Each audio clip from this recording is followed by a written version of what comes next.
She's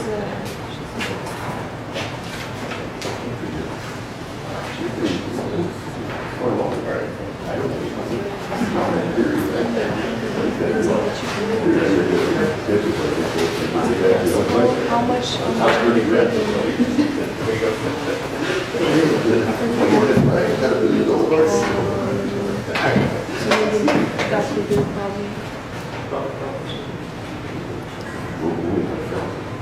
All right, hi everyone. I'm Christy Liu and I helped create Skirt the Ceiling.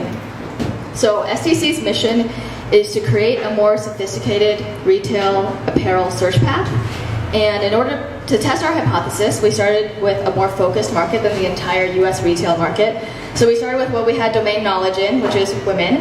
And then we also thought about where we'd have the most impact, which is women's work apparel. So that brought us down to a $2.5 billion market.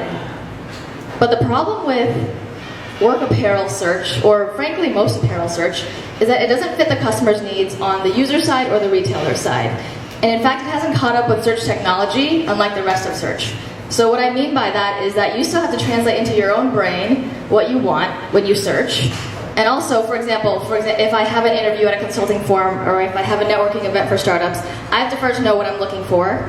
Then I think, okay, dark suit with matching pant, and then I go and look at that item across multiple brands, opening up multiple tabs.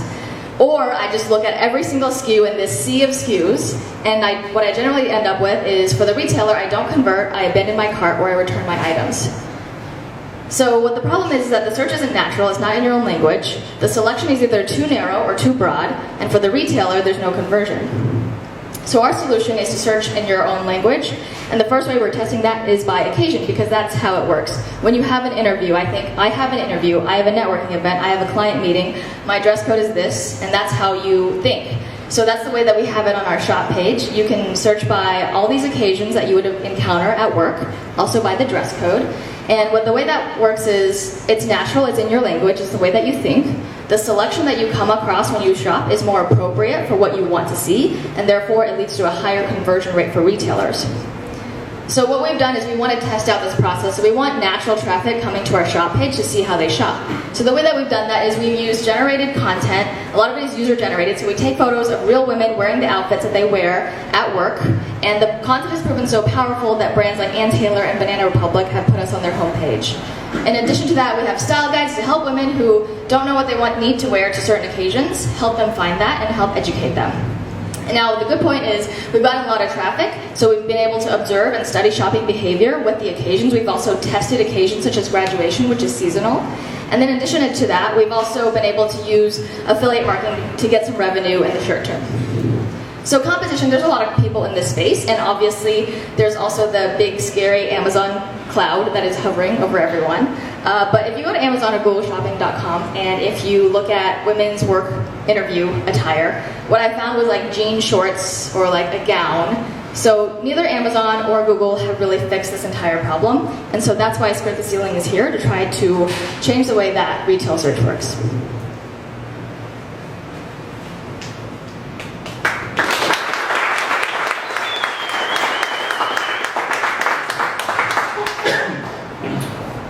Talking about how you go to Google Shopping and you pull out jean shorts for a business function.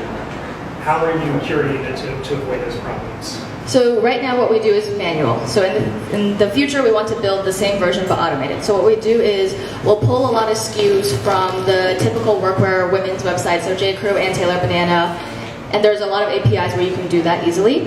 And then what I do, I go in and then we tag them based on the occasion. And so we've also have a sample set. So in theory, what we hope to eventually do is you take your sample set and you say, okay, if it's from this brand and you have some information from the retailer, like the material, what the category is, the size, etc., and can you run a regression to say, I have like 85% confidence that you could wear this to an interview.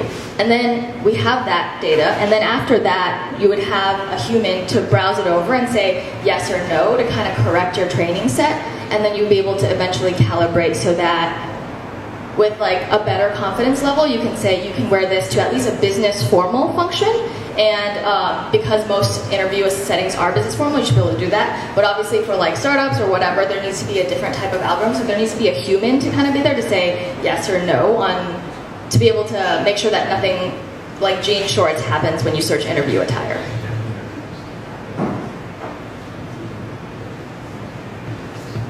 how granular are you able to categorize this? So if someone's searching for interview, do they need to specify business interview, West Coast versus East Coast, or startup versus executive? Yeah.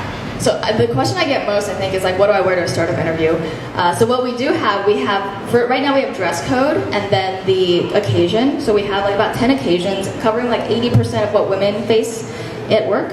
And then so you would do like interview, and if it's business formal, business casual, you would check those, and that would give you the traditional interview suit attire. And then we have a tech casual category, and you would check that for what you would call like the startup West Coast interview. And what we want to do eventually is build an industry, because that would matter, and then also geography, because there is a pretty wide variance between the West and the East. And my second question was, how involved is the human interaction in this? Okay, if you've got 100 steps, how many of those require human intervention? Not necessarily now, I get you're still in development, but in version 2 or version 3, when you are trying to bring that as low as possible. So I think what we would, in the automated version, is that every SKU would be tagged with, let's say there's like 10 categories, and it's 5 out of them. And then generally, if it's like under a certain amount of confidence that the algorithm predicts, then that human would be able to, and we built something pretty easy on the front end. And honestly, a lot of retailers, their merchandising is still very human driven. So you would just click like yes or no if it was like this picture, and then interview in business or whatever. So it would be like a pretty simple way to watch over the data. And that's what we envision. I don't think it can be 100% automated, because there's going to be like a lot of discrepancies and errors that humans can see a lot easier than the computer would be able to.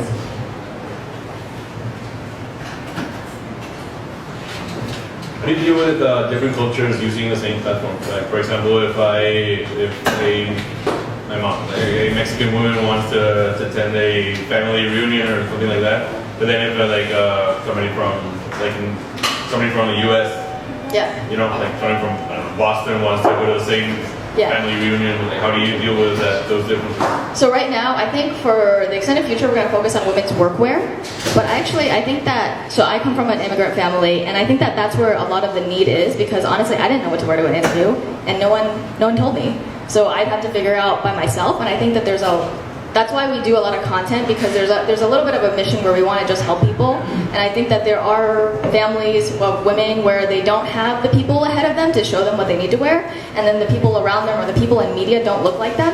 And that's something that we've been doing with Who or What, is we've been showcasing a lot of women from very diverse backgrounds, and also a lot of different industries, to show people that you don't have to go do consulting or banking like everyone else does, and there's a lot of other options out there. Thanks, guys.